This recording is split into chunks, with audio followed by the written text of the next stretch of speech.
What's up everyone, Vu of Vu Films, and I'm back with another idiotic video for you to watch. In today's idiotic video, I'll be talking about the new Sony announced A1 camera.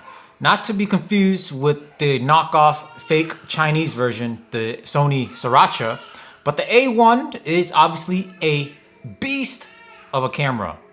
8K, 30p, whatever. You've seen all the specs, 50 megapixels, 30 frames per second, shooting for photography with the electronic shutter, which is probably the most impressive thing that I've seen, is because the electronic shutter performs almost as good, or not, if just as good, in terms of flickering, distortion as a mechanical shutter, almost rendering a mechanical shutter obsolete if all of these electronic shutter improvements that Sony has made works as advertised, which is fantastic. But I am a videographer and of course also a tube douche. I do a bunch of wedding films, I do commercial videography, and I occasionally do these YouTube douchebag videos. And the funniest thing about the Sony A1 release is the fact that every other tube douche didn't post 1,000 videos about using the Sony A1, because Sony actually didn't send it to a bunch of tube douchers this time. And wow, we have leveled the playing field. No one has a camera. Everyone is speculating. Everyone is talking trash.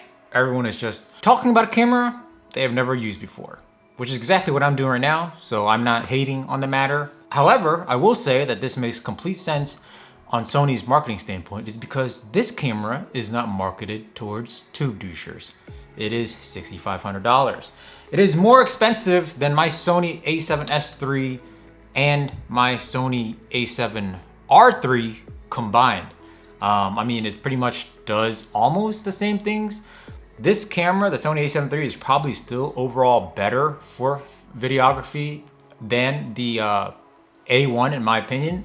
The only thing A1 has over the Sony a7S III is obviously 8K. There is also S-Cinetone on the A1, but I am not all about that S-Cinetone hype as everyone else is. It's pretty much a Sony LUT built into the camera. I'm sure they can do a firmware upgrade to the a7S III and have S-Cinetone. However, reason why they're not, maybe it's, to cripple the Sony a7S III a little bit for the sales of the A1. Who knows? But the S-Cinetone is not worth $3,500 alone, or $3,000. The S-Cinetone is not worth $3,000 upgrade alone. With that being said, they are gearing this camera towards a particular niche. One niche is the obvious, just trying to compete against Canon, trying to just pretty much render whatever Canon is doing obsolete. In my opinion, I don't even think Canon can really compete equally with Sony right now in the mirrorless market. Sony has better lenses, and I think overall better camera selection for what individuals need to do at certain price points. And that doesn't even include the Sony a7 IV that is coming out later this year. And if you are interested in a true hybrid camera, because if you're looking at the Sony A1 as a hybrid camera, yes, it is going to be able to do amazing video. Yes, it's going to be able to do amazing photo, 50 megapixels, continue shooting, all that stuff. But if you really think about what you're shooting, if you're not doing sports, if you're not doing wildlife, things of that nature, you don't need freaking 30 frames per second, and you also don't need 50 megapixels. I think most of us will be very, very, very satisfied with just the same 24 megapixels as the a7 III. I would like a solid 10 frames per second continuous shooting and Sony a7 III like video specs, and we'll be very happy in terms of just being able to do photo and video at the same time with the same camera. Even though the a7 III, in my opinion, can already do that hybrid photography, videography for my use. So to spend $6,500, almost the price of two Sony a7S IIIs. As a videographer, I have two Sony a7S IIIs.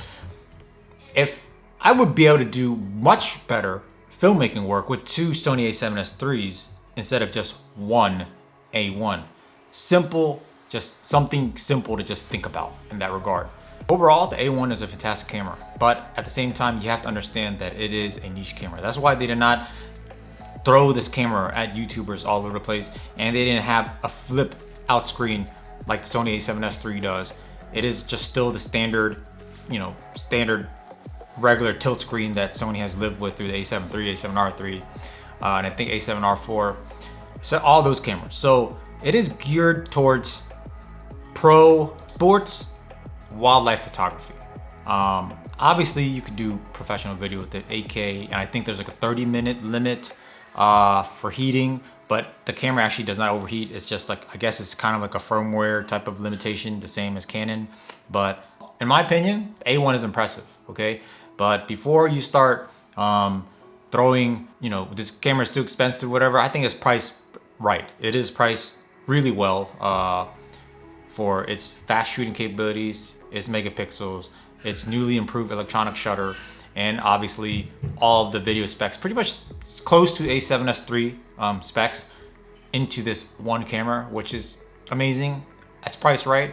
And I also realized that, yes, I mean, I could afford the camera. I just also know that I do not need it. It's overkill. 4K for me is plenty, even with punch-in. It's sharp enough. It looks great in my opinion. I don't see myself needing an 8K workflow right now. Maybe a year or two down the line, when the price drops and I feel like, hey, for 5,000, maybe 4,500, a used A1 can fit in my workflow if I need to do some types of fast photography, as well as wanting to use 8K. Who knows? For this channel, who knows where we'll be a year or 2 years from now. But with that being said, that's just my opinion on the A1.